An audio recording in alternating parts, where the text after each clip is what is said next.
Welcome to Learning Now. ഇന്ന് നമ്മൾ semi conductor ബേസിക്സിൽ നിന്നുള്ള കുറച്ച് MCQ ക്വസ്റ്റ്യൻസ് ആണ് ഡിസ്കസ് ചെയ്യുന്നത്. അപ്പൊ നമ്മൾ ക്വസ്റ്റ്യൻസിനൊപ്പം ആൻസേഴ്സും അതിന്റെ കൂടെ ഫർദർ എക്സ്പ്ലനേഷനും നമ്മൾ തരുന്നുണ്ട്. അഡീഷണൽ ആയിട്ടുള്ള ഇൻഫർമേഷൻസും നമ്മൾ ഇതിനിടയിൽ പറയുന്നുണ്ടാവും. അപ്പൊ അതുകൊണ്ട് ഇത് കംപ്ലീറ്റ് ആയിട്ട് കാണുക. 5 ക്വസ്റ്റ്യൻസ് ആണെന്നുണ്ടെങ്കിലും അതിൽ നിന്ന് നിങ്ങൾക്ക് ഒരുപാടധികം ഇൻഫർമേഷൻസും കിട്ടും. ഓക്കെ, സോ നമുക്ക് 1 by 1 ആയിട്ട് നോക്കാം. Question number 1. The energy gap between valence band and conduction band in insulators is. നമുക്ക് കുറച്ച് values ആണ് തന്നിരിക്കുന്നത്. 5 electron volt, 1 electron volt, option C 2 electron volt and option D 3.5 electron volt. അപ്പോൾ നമുക്ക് insulators, semi conductors and conductors ഇതിന്റെ main ആ ഒരു classification വരുന്നത് ഈ എനർജി ബാൻഡ് ഗ്യാപ്പ് വെച്ചിട്ടാണ്. ഓക്കെ, അപ്പൊ നമ്മള് ഇത് എനർജി ബാൻഡ് ഗ്യാപ്പിനെ കുറിച്ച് ഡീറ്റെയിൽഡ് ആയിട്ട് നമ്മുടെ ഓൺലൈൻ കോഴ്സിൽ നമ്മളത് പഠിക്കുന്നുണ്ട്.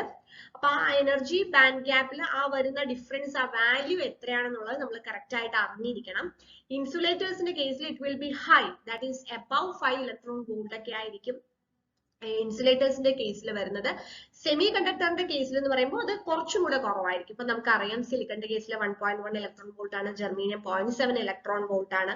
അതേസമയം കണ്ടക്ടേഴ്സിന്റെ കേസിലോ കണ്ടക്ഷൻ ബാൻഡും വാലൻസ് ബാൻഡും ഓവർലാപ്പ് ചെയ്തിട്ടാണ് കിടക്കുന്നത്.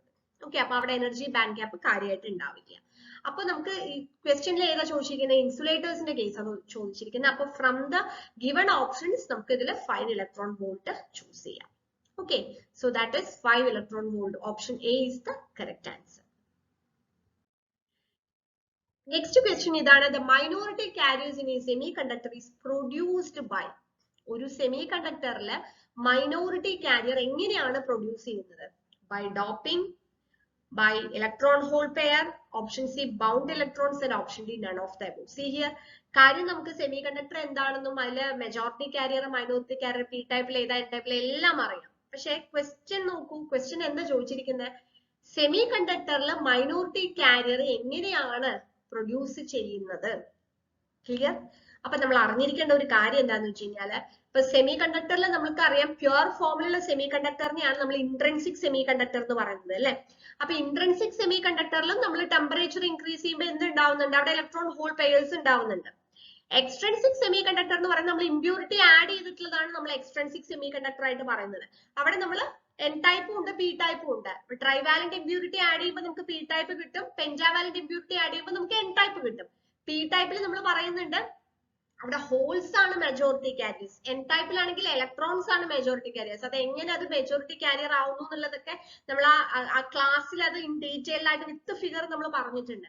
അപ്പോ ഇവിടെ നമ്മൾ എന്താണ് അറിയേണ്ടത്? മെജോറിറ്റി കാരിയേഴ്സ് എങ്ങനെ ഉണ്ടാവുന്നു നമ്മൾ പഠിച്ചു. പക്ഷെ മൈനോറിറ്റി കാരിയേഴ്സ് എങ്ങനെയാണ് അവിടെ ഫോം ചെയ്തത്? It is formed from the electron hole pairs. അവിടെ ക്രിയേറ്റ് ആവുന്ന ഇലക്ട്രോൺ ഹോൾ പെയർസിൽ നിന്നാണ് ഈ മൈനോറിറ്റി കാരിയർ വരുന്നത്. Which means it is thermally generated. Okay, intrinsic സെമി കണ്ടക്ടറിന്റെ കാര്യമാണെങ്കിലും ടെമ്പറേച്ചർ നമ്മൾ ഇൻക്രീസ് ചെയ്യുന്ന സമയത്ത് ഈ കുറച്ച് ഇലക്ട്രോൺസിന് എന്ത് ചെയ്യും? എനർജി കിട്ടി, തെർമൽ എനർജി യൂസ് ചെയ്തിട്ട് അത് ഈ പറഞ്ഞ കണ്ടക്ഷൻ ബാൻഡിൽ നിന്നും വാലൻസ് ബാൻഡിൽ നിന്നും കണ്ടക്ഷൻ ബാൻഡിലേക്ക് മൂവ് ചെയ്യുന്നു. അത് ഈ തെർമൽ എനർജി യൂസ് ചെയ്തിട്ടാണ്. അങ്ങനെ അവിടെ ഇലക്ട്രോൺ ഹോൾ പെയർസ് ഉണ്ടാവും. ഓക്കെ, അതേപോലെ തന്നെ ഇപ്പൊ എക്സ്ട്രിൻസിക് സെമി കണ്ടക്ടറിന്റെ കേസിലാണെങ്കിലും ആ തെർമലി ജനറേറ്റഡ് ഇലക്ട്രോൺ ഹോൾ പെയർസിൽ നിന്നാണ് ഏത് ഫോം ചെയ്യുന്നത്? മൈനോറിറ്റി കാരിയേഴ്സ് ഫോം ചെയ്യുന്നത്. അത് പി ടൈപ്പിന്റെ കേസിലാണെങ്കിലും എൻ ടൈപ്പിന്റെ കേസിലാണെങ്കിലും. അപ്പൊ നമുക്ക് ഫ്രം ദ ഓപ്ഷൻസ് നമുക്ക് ഏതാണ് പറയാ? It is produced by electron hole pair, that is thermally generated electron hole pair എന്നുള്ളതാണ് കറക്റ്റ് ആയിട്ട് നമ്മൾ അറിഞ്ഞിരിക്കേണ്ട കാര്യം. Clear? So that is the answer. Option B is the correct answer. Next question, a semiconductor is formed by dash bond. ഏത് bond ആണ്? Okay, option A covalent bond, option B electrovalent bond, option C coordinate bond, option D none of the above. അപ്പോ നമ്മൾ അറിഞ്ഞിരിക്കേണ്ട കാര്യം ഇതാണ്, semi conductor എന്ന് പറയുന്നത് by covalent bond ആണ്, ഇൻസുലേറ്ററും കോവാലന്റ് ബോണ്ട് ആണ്, കണ്ടക്ടറിൽ മെറ്റാലിക് ബോണ്ട് ആണ് വരുന്നത്. അപ്പൊ അതും കൂടി പഠിക്കുക. കോവാലന്റ് ബോണ്ട് ആണ്, semiconductor is formed by covalent bond. Option A is the correct answer. Next question, a semiconductor has dash temperature coefficient of resistance. വളരെ ഇമ്പോർട്ടന്റ് ആയിട്ടുള്ള ഒരു പോയിന്റ് ആണ് ടെമ്പറേച്ചർ കോഎഫിഷ്യന്റ് ഓഫ് റെസിസ്റ്റൻസ്. അപ്പൊ എന്താണ് ഈ temperature coefficient of resistance എന്ന് പറയുന്നത്? അതായത് നമ്മൾ ടെമ്പറേച്ചർ ഇൻക്രീസ് ചെയ്യുമ്പോൾ അല്ലെങ്കിൽ ഡിക്രീസ് ചെയ്യുമ്പോൾ ചേഞ്ച് ഇൻ ടെമ്പറേച്ചറിനനുസരിച്ച് റെസിസ്റ്റൻസിന് വരുന്ന വേരിയേഷനെയാണ് നമ്മൾ ടെമ്പറേച്ചർ കോഎഫിഷ്യന്റ് ഓഫ് റെസിസ്റ്റൻസ് എന്ന് പറയുന്നത്. അപ്പൊ ടെമ്പറേച്ചർ കൂടുമ്പോൾ റെസിസ്റ്റൻസും കൂടുകയാണെങ്കിൽ നമ്മൾ എന്ത് പറയും? Positive temperature coefficient of resistance എന്ന് പറയും. അതേസമയം ടെമ്പറേച്ചർ കൂടുമ്പോൾ റെസിസ്റ്റൻസ് കുറയുകയാണെങ്കിൽ എന്താ പറയാ? Negative temperature coefficient of resistance എന്ന് പറയാം. NPCയും PTCയും. ഓക്കെ, അപ്പൊ സെമി കണ്ടക്ടറിൽ എന്ത് സംഭവിക്കും? അപ്പൊ നമുക്ക് നോക്കാം. സെമി കണ്ടക്ടറിന്റെ കേസിൽ എങ്ങനെയാണ്? നമുക്കറിയാം ബാലൻസ് ബാൻഡ് ഫിൽഡ് ആയിട്ടും കണ്ടക്ഷൻ ബാൻഡ് ഏകദേശം എംപ്റ്റി ആയിട്ടും ആയിരിക്കും ഇരിക്കുന്നുണ്ടാവുക.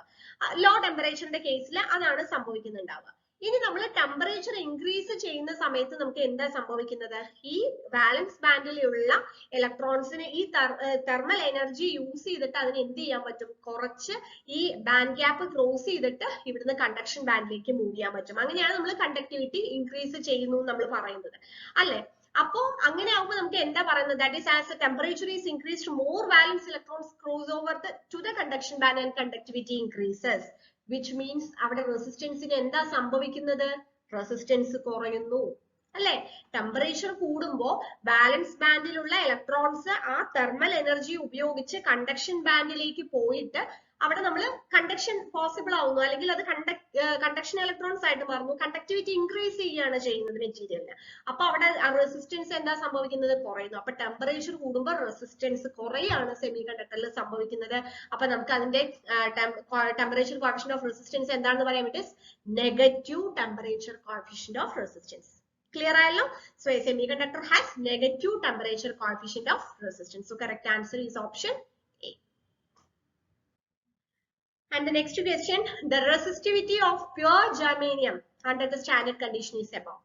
അതും വളരെ ഇമ്പോർട്ടന്റ് ആയിട്ടുള്ള കാര്യമാണ്. അപ്പൊ നമുക്ക് കുറച്ച് വാല്യൂസ് തന്നിട്ടുണ്ട്. അതിന് മുന്നേ നമ്മൾ മനസ്സിലാക്കേണ്ട ഒരു കാര്യം എന്താണ് റെസിസ്റ്റിവിറ്റി. അപ്പൊ നമുക്ക് റെസിസ്റ്റൻസ് എന്താണെന്ന് അറിയാം. R. Resistance R is equal to rho L by A എന്ന് പറഞ്ഞ് നമ്മൾ ഒരു ഇക്വേഷൻ എഴുതും, അല്ലെ? rho L by A. L എന്ന് പറയുന്നത് ലെങ്ത് ആണ് മെറ്റീരിയലിന്റെ, A എന്ന് പറയുന്നത് ക്രോസ് സെക്ഷണൽ ഏരിയ ആണ്, ഈ റോ എന്ന് പറയുന്നതാണ് റെസിസ്റ്റിവിറ്റി എന്ന് പറയുന്നത്. ഓക്കെ, അപ്പം ഈ റോയുടെ യൂണിറ്റ് എന്താണെന്ന് അറിയണ്ടേ? റോയുടെ യൂണിറ്റ് എന്താ വരിക? റെസിസ്റ്റൻസിന്റെ യൂണിറ്റ് ഓം, ഏരിയ എന്ന് പറയുന്നത് മീറ്റർ സ്ക്വയർ അല്ലെങ്കിൽ സെന്റിമീറ്റർ സ്ക്വയർ വരും, ലെങ്ത് എന്ന് പറയുന്നത് മീറ്റർ അല്ലെങ്കിൽ സെന്റിമീറ്റർ വരും. അപ്പൊ റോയുടെ യൂണിറ്റ് എന്ത് വരും? ഓം സെന്റിമീറ്റർ അല്ലെങ്കിൽ ഓം മീറ്റർ ആയിരിക്കും റെസിസ്റ്റിവിറ്റിയുടെ യൂണിറ്റ്. അതാണ് ഇങ്ങനെ നമുക്ക് ഓം സെന്റിമീറ്ററിൽ നമുക്ക് ഓപ്ഷൻ തന്നിരിക്കുന്നത്. ഓക്കെ, ഇനി നമുക്ക് നോക്കാം അതിന്റെ റെസിസ്റ്റിവിറ്റി വാല്യൂ എത്രയാണ് വരുന്നത് എന്നുള്ളത്.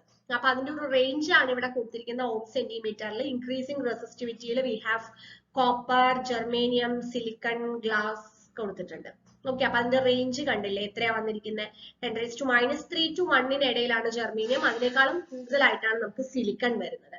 അപ്പം from the option 60 ohm centimetre, germanium ഏകദേശം 60 ഓം സെന്റിമീറ്റർ ആണ് അതിന്റെ റെസിസ്റ്റിവിറ്റി. പ്യുർ ജെർമേനിയത്തിന്റെ റെസിസ്റ്റിവിറ്റി എന്ന് പറയുന്നത് 60 ഓം സെന്റിമീറ്റർ ആണ്. പ്യുർ സിലിക്കന്റെ കുറച്ചും കൂടെ കൺസിഡറബിളി ഹയർ റെസിസ്റ്റിവിറ്റി ആണ്. That is order of 60,000 ohm centimetre ആണ് ഏതിന് വരുന്നത്? പ്യുർ സിലിക്കണിന് വരുന്നത്. ഓക്കെ, അപ്പം നമ്മള് റെസിസ്റ്റിവിറ്റിയുടെ കാര്യം എന്താണെന്നുള്ളത് പറഞ്ഞു. റെസിസ്റ്റിവിറ്റി ഇത് ആക്ച്വലി ഒരു മെറ്റീരിയലിന്റെ ഒരു പ്രോപ്പർട്ടിയാണ് റെസിസ്റ്റിവിറ്റി എന്ന് പറഞ്ഞാൽ. അതിന്റെ യൂണിറ്റ് എന്താണെന്ന് പറഞ്ഞു. ആ റേഞ്ചും കൂടെ നമ്മളൊന്ന് മനസ്സിലാക്കി വെക്കാം. ഓക്കെ, അപ്പൊ ഇവിടെ നമുക്ക് ഏതാണ് കറക്റ്റ് ആൻസർ? ജെർമേനിയത്തിന്റെ ആണ് നമുക്ക് റെസിസ്റ്റിവിറ്റി ചോദിച്ചിരിക്കുന്നത്. So it is 60 ohm centimetre. Okay, അപ്പൊ നമ്മൾ ഏറ്റവും ഇമ്പോർട്ടന്റ് ആയിട്ടുള്ള ക്വസ്റ്റ്യൻസ് ആണ് നമ്മളിവിടെ ഡിസ്കസ് ചെയ്തത്. അപ്പം നിങ്ങൾക്ക് അത് മനസ്സിലായി എന്ന് വിചാരിക്കുന്നു. ഓക്കെ, അപ്പോൾ ഇതിൽ നമ്മൾ അഡീഷണൽ ആയിട്ടുള്ള പറഞ്ഞിട്ടുള്ള പോയിന്റ്സും നോട്ട് ചെയ്ത് വെക്കാം. Thank you.